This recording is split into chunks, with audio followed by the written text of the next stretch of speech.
नमस्कार, स्वागत है आपका जनगणमन 24/7 पर, जो कि मेरा यूट्यूब चैनल है। आप उसे लाइक करें, सब्सक्राइब करें और आपसे एक ही गुज़ारिश है कि सच्ची, ईमानदार और निष्पक्ष पत्रकारिता को अगर ज़िंदा रखना है, तो आप मेरे चैनल को ज़रूर देखें। क्योंकि हमारे चैनल पर कुछ ऐसे मुद्दे मैं लेकर आती हूँ, जिससे कि दुनिया को सरोकार तो है, लेकिन उसके बारे में लेगेसी या कन्वेंशनल मीडिया रिपोर्ट नहीं करता। अब मिसाल के तौर पर आजकल चुनाव है, चुनाव में बयानबाजियों को लोग रिपोर्ट कर रहे हैं, भ्रष्टाचार एक बड़ा मुद्दा बताया जा रहा है, लेकिन पते की बात क्या है उस पर लोग नहीं बात करते। उसी का एक एस्पेक्ट है पीएम केयर्स फंड। अब इस फंड को शुरू किया गया था 2020 में। आज 4 साल हो गए हैं, लेकिन किसी को नहीं पता है कि पीएम केयर्स फंड में किसने पैसे डोनेट किए हैं, कौन इसका बेनिफिशियरी रहा है, किसको इसका फायदा पहुंचा है। आरटीआईज के थ्रू जो इंफॉर्मेशन लेने की कोशिश की गई थी, उसको लेकर दरवाजा बंद कर दिया गया। यानी कि पीएम मोदी का दफ्तर, यानी कि पीएमओ हर चीज को छुपाने की कोशिश कर रहा है, खासकर अगर पीएम केयर्स फंड से जुड़े हुए चीजें हैं। अभी हाल में कुछ ट्रांसपेरेंसी एक्टिविस्ट ने ट्वीट किया और ये बताया कि अगर आप पीएम केयर्स फंड के पोर्टल पर जाएंगे, जो उनकी वेबसाइट है, उसमें जो लास्ट ऑडिटेड ये फंड है, वो 2021 और 22 का है। यानी कि 2023 में, 2024 में इसकी ऑडिटिंग ही नहीं हुई है। अब इसकी ऑडिटिंग क्यों नहीं हुई है? ये कितना बड़ा घोटाला है? क्या ये इलेक्टोरल बॉन्ड से बड़ा घोटाला है? आज इसके बारे में कुछ बातचीत करेंगे और देश की जानी-मानी ट्रांसपेरेंसी एक्टिविस्ट अंजलि भारद्वाज इस समय हमारे साथ जुड़ रही हैं। अंजलि, आपका बहुत-बहुत स्वागत है जनगणमन 24/7 पर। Thank you so much for joining my platform, and it's a real pleasure to talk to you on this particular issue. और वो भी एक ऐसा इशू जिसे कि मीडिया भूल गया है, पॉलिटिकल पार्टीज भूल गई हैं। लेकिन निजी तौर पर मुझे ये लगा कि जब पॉलिटिकल पार्टीज भ्रष्टाचार के बारे में बात करती हैं, तो आज ये कितना बड़ा भ्रष्टाचार है इसके बारे में कोई बात ही नहीं करता। किसी भी राज्य का चुनाव हो, पीएम केयर्स फंड को लोग भूल जाते हैं। और जब लोकेश बत्रा का वो ट्वीट मैंने देखा, तो मुझे लगा कि इस पर बात करनी बहुत जरूरी है। और इसमें कई पिटिशंस भी अभी पेंडिंग हैं। लेकिन इतना ढक मूंद कर पीएमओ क्यों चल रहा है इस इशू पर? एक कितना इंपॉर्टेंट मसला है, लेकिन ऐसा लगता है कि प्रधानमंत्री का दफ्तर हर चीज इसमें छुपाने की कोशिश कर रहा है। जी अंजलि। देखिए नीलू, बहुत ही चिंता की बात है कि एक ऐसा फंड जो कि बनाया गया ये कहकर कि हम लोगों की इमरजेंसी के टाइम पर, चाहे वो हेल्थ इमरजेंसी हो या नेचुरल डिजास्टर हो, उस समय पर लोगों की मदद करेंगे और उसके लिए हम फंड बना रहे हैं, पैसे इकट्ठे कर रहे हैं और उस फंड को गोपनीय बना दिया गया है।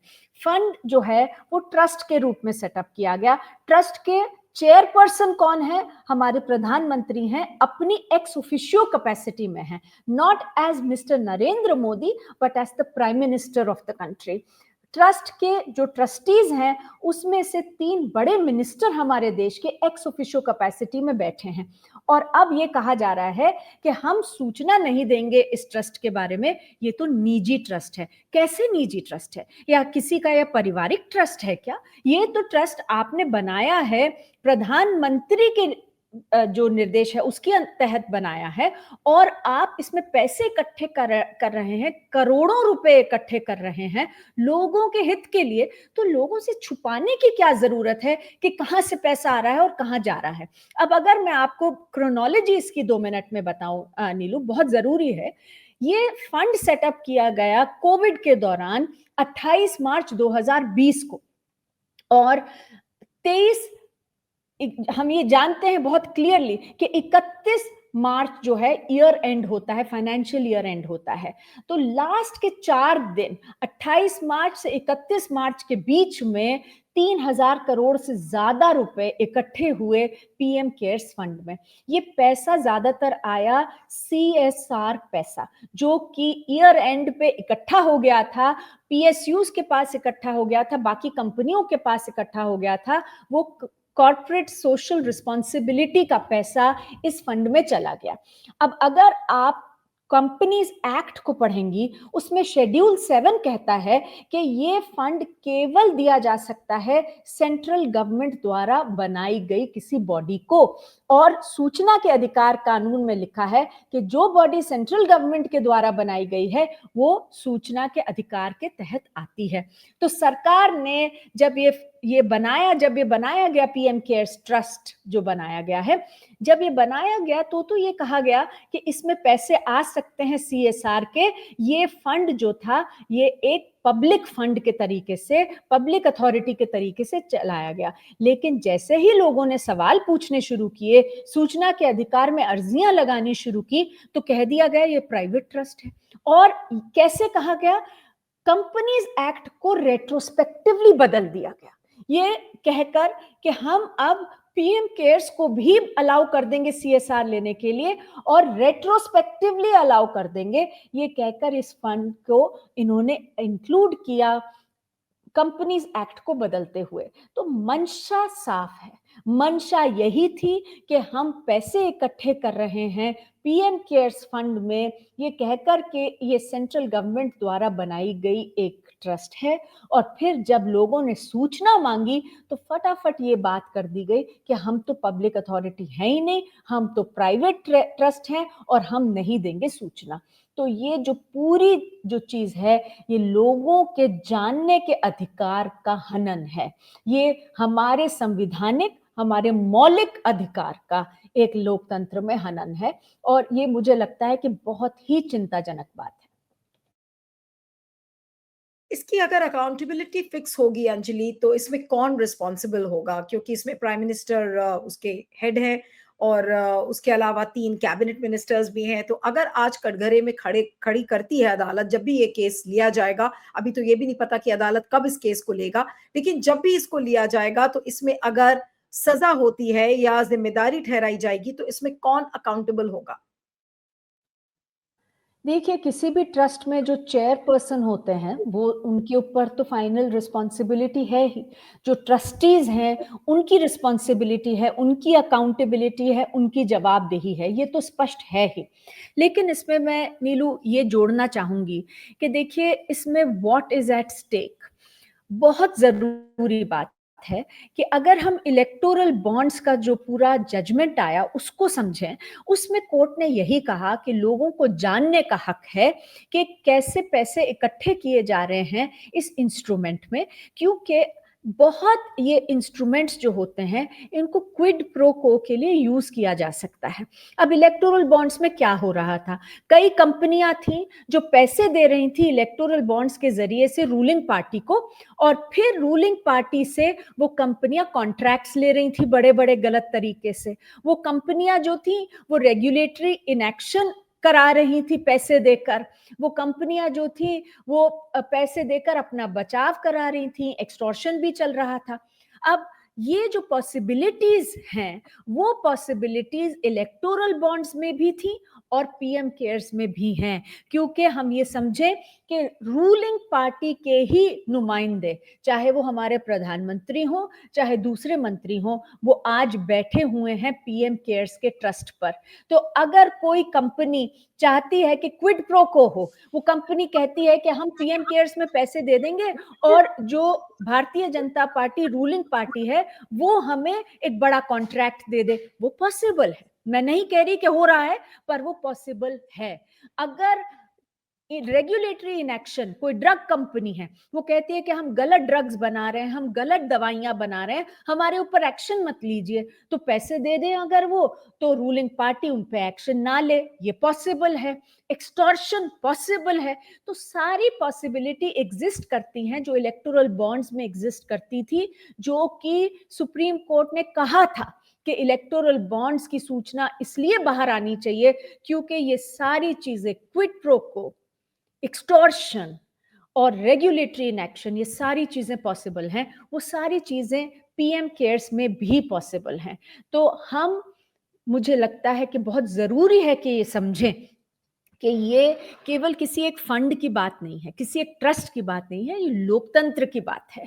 ये हमारे लोकतंत्र में जब हम चुनावों में जाते हैं उस समय पर पैसे कैसे इकट्ठे किए जाते हैं उसकी बात है। और ये एक मौलिक बात है एक लोकतंत्र में कि ऐसा एक इंस्ट्रूमेंट चल रहा है, रूलिंग पार्टी, प्रधानमंत्री जो हैं, जो लीडर हैं, उनके चेयरमैनशिप में, जो कि गोपनीय है, एक ब्लैक होल है। तो ये बहुत कंसर्निंग चीज़ है नीलू। आपने सही कहा कि ये दुःख की बात है कि जैसे इलेक्टोरल बॉन्ड्स में जजमेंट बहुत अच्छी आई, पर बहुत देर से आई, 7 साल लग गए कोर्ट को। अब इसमें भी 4 साल हो गए हैं जब से ये पीएम केयर्स आया है। बहुत साल हो गए हैं, 4 साल के करीब हो गए हैं जब से लोगों ने कोर्ट में ये अर्जियाँ डाली हैं। अभी तक कोर्ट ने इसके ऊपर सही से सुनवाई नहीं की है, जजमेंट नहीं दी है। मुझे लगता है कि बहुत ज़रूरी है कि कोर्ट इस मामले को सुने। बहुत ज़रूरी है कि इलेक्टोरल बॉन्ड्स के जैसे कोर्ट इस में कहे कि पारदर्शिता के बिना ऐसा फंड नहीं हो सकता, और रेट्रोस्पेक्टिवली कोर्ट कहे कि आप सारी सूचना, किसने पैसे दिए और आपने कहाँ पर ये पैसे लगाए, ये लोगों को के साथ साझा कीजिए। ये बहुत ज़रूरी है। जी, लेकिन क्या हम ये कह सकते हैं कि ये अभी तक का सबसे बड़ा स्कैम है, जो इलेक्टोरल बॉन्ड से भी बड़ा है? हम उसी को बोलते थे कि electoral bonds mother of all scams है।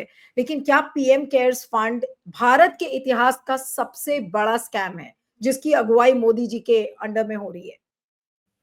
देखिए, इलेक्टोरल बॉन्ड्स अगर हम देखें, हमारे देश में 16,500 करोड़ रुपए के इलेक्टोरल बॉन्ड खरीदे गए थे। 16,500 करोड़। आप पीएम केयर्स फंड देखिए, पीएम केयर्स फंड में पहले 3 साल में, जिसकी ऑडिटेड रिपोर्ट आज हमारे सामने है, उसी में 23,000 करोड़ रुपए का इकट्ठा किया गया। और पिछले 2 साल में कितने हजार करोड़ रुपए इकट्ठे करेगा ये तो हमें मालूम भी नहीं है। जब लोग सूचना मांग रहे हैं तो ये कहा जा रहा है कि आप लोग को सूचना से क्या मतलब है, ऑडिटिंग हो रही है ना। अब ऑडिटिंग भी हो रही है कि नहीं, नहीं मालूम है, क्योंकि पिछले 2 साल की तो ऑडिटेड रिपोर्ट्स ही नहीं है वेबसाइट पे अवेलेबल। तो ये जो अमाउंट है जो पीएम केयर्स में आया है, ये तो इलेक्टोरल बॉन्ड से बहुत बड़ा अमाउंट है। और क्योंकि वो 16,500 करोड़ है और ये तो 2 साल पहले के फिगर्स हैं 23,000 करोड़ के, तो हो सकता है ये तो 50,000 करोड़ का अमाउंट आ रहा हो। अब क्यों कहा गया था कि इलेक्टोरल बॉन्ड्स हमारे देश में सबसे बड़ा स्कैंडल है? वो इसलिए है पोटेंशियली सबसे बड़ा स्कैम, क्योंकि 16,500 करोड़ रुपए देकर कंपनियों ने कितने अरबों के कॉन्ट्रैक्ट लिए, ये बड़ी बात है। तो मतलब स्कैम 16,500 करोड़ का नहीं है, स्कैम तो जितने ज्यादा कॉन्ट्रैक्ट्स, कितने अमाउंट के वो 16,500 करोड़ रुपए देकर पाए गए, उसका स्कैम है। उसी तरह से पीएम केयर्स में हो सकता है 25 करोड़, हो सकता है 40 करोड़, 50,000 करोड़ रुपए पीएम केयर्स में आए, लेकिन पोटेंशियली ये आज कोई नहीं कह सकता कि क्या ये सही तरीके से लिए गए हैं, सही काम के लिए लिए गए हैं, और क्या ये पॉसिबल है कि ये पैसे लिए गए हों पीएम केयर्स में, उन कंपनियों ने दिए हों जिन्होंने कहा हो कि देखिए हम आपको ये पैसा चंदा दे रहे हैं, आप हमें कॉन्ट्रैक्ट दे दीजिए। ये हो सकता है, ये फुल्ली पॉसिबल है। तो इसका मतलब है कि जी, बिल्कुल सही है कि ये बहुत बड़े प्रोपोर्शन का स्कैम हो, ये पॉसिबल है। ये पॉसिबल है कि ये इलेक्टोरल बॉन्ड से भी बड़ा स्कैम हो, नीलू। अब है कि नहीं है, ये तो तभी पता चलेगा जब सूचना सामने आएगी, और सरकार ना तो इलेक्टोरल बॉन्ड्स की सूचना हमें दे रही थी, ना पीएम केयर्स की देगी, जब तक कि हमारे कोर्ट इनको मजबूर नहीं करेंगे। तो मेरा ये मानना है कि कोर्ट्स को ये समझना होगा कि कितना बड़ा स्कैम हमारे देश में चल रहा हो सकता है। और ये स्कैम की बातें क्यों आती हैं नीलू? ये स्कैम की बातें तब आती हैं जब सरकार छुपाती है। देखिए, लोगों को क्या समझ में आती है बात, हमें क्या बात समझ में आती है कि अगर हम कुछ गलत नहीं कर रहे तो हम छुपाएंगे क्यों? छुपा कर पर्दे के पीछे तो तब चीज करी जाती है एक लोकतंत्र में जब कुछ गड़बड़ी चल रही हो। तो ट्रस्ट का जो मामला है वो पूरी तरह से इरोड होता है, और मैं तो मानती हूं कि आज भी अगर पीएम केयर्स में घोटाला नहीं हो रहा तो प्रधानमंत्री को खुद सामने आना चाहिए। उन्हें इंतजार नहीं करना चाहिए किसी भी कोर्ट का, किसी भी सुप्रीम कोर्ट का। उनको खुद लोगों को बताना चाहिए कि आप क्यों चिंता करते हैं। हम तो आपके हित के लिए ये पैसा इकट्ठा कर रहे हैं और इधर लगा रहे हैं, क्या रोक रहा है उनको। तो ये बात जो है घोटाले की क्यों आ रही है नीलू, ये तब आती है जब गोपनीय तरीके से काम करने की कोशिश होती है, लोगों से छुपाई जाती हैं जब चीजें, तो लोगों को समझ में आता है भ्रष्टाचार तो छुपकर ही होता है। तो अगर नहीं हो रहा भ्रष्टाचार तो मैं तो प्रधानमंत्री और सरकार को आज भी कहूंगी कि आप सूचना दे दीजिए ना, खत्म हो जाएगी ये बात। और अगर सूचना नहीं आती तो लोग यही समझेंगे कि बड़ा स्कैम हो रहा है, इलेक्टोरल बॉन्ड से भी शायद बड़ा स्कैम हो रहा है। जी। लेकिन अंजलि, अब चंद्रचूड़ साहब जब चीफ जस्टिस ऑफ इंडिया थे तो उन्होंने इलेक्टोरल बॉन्ड्स का फैसला सुनाया। जो भी रहा हो, आधा कच्चा पक्का जैसे भी हो। क्या संजीव खन्ना जो कि अब 51st सीजेआई हैं, क्या उनसे हम उम्मीद लगा सकते हैं कि जैसे चंद्रचूड़ साहब ने इतना बड़ा एक path breaking judgement electoral bonds पर दिया, तो क्या जस्टिस संजीव खन्ना अब पीएम केयर्स फंड पर ही वो फैसला सुना सकते हैं? मैं आपको एक क्लियर बताना चाहती हूँ नीलू कि जो इलेक्टोरल बॉन्ड्स का जो जजमेंट था वो सिर्फ जस्टिस चंद्रचूड़ ने नहीं दिया, उसमें संजीव खन्ना जी भी जो हमारे अब चीफ जस्टिस हैं वो भी उस कॉन्स्टिट्यूशन बेंच के मेंबर थे। मैं आपके दर्शकों को आपके थ्रू ये भी बता दूं कि 2 जजमेंट्स लिखी गई थी उसमें। एक जजमेंट जस्टिस चंद्रचूड़ ने लिखी थी और दूसरी जजमेंट जस्टिस संजीव खन्ना ने लिखी थी, जो मैं मानती हूं और भी जोरदार थी।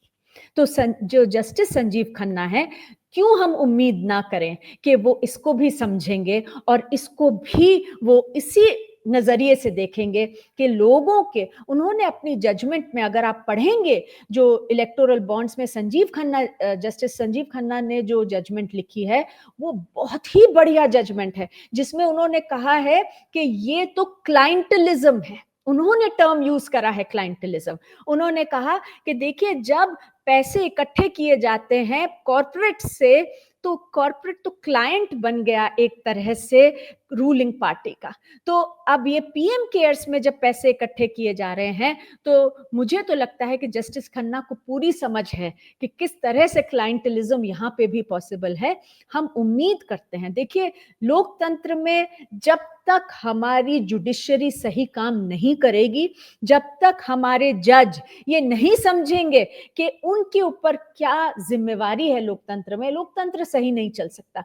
तो हमारी तो पूरी उम्मीद है कि वो इस केस को उठाएंगे और इलेक्टोरल बॉन्ड्स जैसी उन्होंने जजमेंट लिखी वैसी लिखकर इस पर देंगे और लोगों को सूचना देंगे। अगर वो नहीं देंगे तो फिर हम लोग नाउम्मीद नहीं होंगे लेकिन निराश जरूर होंगे। नीलू, अंजलि, लास्ट में आपसे यही पूछूंगी कि आप जस्टिस संजीव खन्ना से क्या अपील करना चाहेंगी? आपने संजीव खन्ना के बारे में बताया कि उन्होंने इलेक्टोरल बॉन्ड्स के केस में क्लाइंटलिज्म का शब्द उन्होंने इस्तेमाल किया था, बहुत अच्छी जजमेंट उन्होंने लिखी थी। And now that since he is assumed office just yesterday, तो एक एक्टिविस्ट होने के नाते आप उनसे क्या अपील करेंगी जहां तक पीएम केयर्स फंड का मसला है? जी। मेरी तो यही स्ट्रेट बात रहेगी, उम्मीद रहेगी, अपील रहेगी, जो भी आप कहिए, कि ऐसे मामले जो पीएम केयर्स के मामले जैसा है, जहां पर लोगों के सूचना के अधिकार का खुल्लम खुल्ला हनन हो रहा है, ऐसे मामले तो सुप्रीम कोर्ट को सुओ मोटो ही उठा लेने चाहिए, वेट ही नहीं करनी चाहिए किसी पिटिशन की। इस मामले में तो पिटिशंस कोर्ट्स में हैं, तो हम उम्मीद करेंगे कि जस्टिस खन्ना जो है एज द चीफ जस्टिस वो इसके ऊपर सुनवाई कराएं, इस मामले के तय तक पहुंचे और इसके अंदर एक लैंडमार्क जजमेंट दें, जैसे कि इलेक्टोरल बॉन्ड्स के मामले में कॉन्स्टिट्यूशन बेंच ने दी थी, क्योंकि ये बहुत जरूरी है। नीलू, ये किसी एक फंड की बात नहीं है, ये लोकतंत्र की बात है, क्योंकि जब ऐसे फंड बनाए जाते हैं तो फिर आप चुनाव कितने भी करा लीजिए, किस तरीके से चुनाव हो रहे हैं वो कोई नहीं जान सकता, क्योंकि गोपनीयता जो है ये चुनावों को भी इम्पैक्ट करती है, लोकतंत्र को भी इम्पैक्ट करती है और खोखला बना देती है। तो बहुत ज़रूरी है कि इसके ऊपर हमारी जो जुडिशरी है, हमारे सुप्रीम कोर्ट हैं, हमारे चीफ जस्टिस नए हैं, वो इसको उठाएं और एक जजमेंट दें। It's very critical for our democracy. Thank you so much, Anjali. Thank you very much for joining on my channel. Thank you very much. Thank you. Thank you, Neil.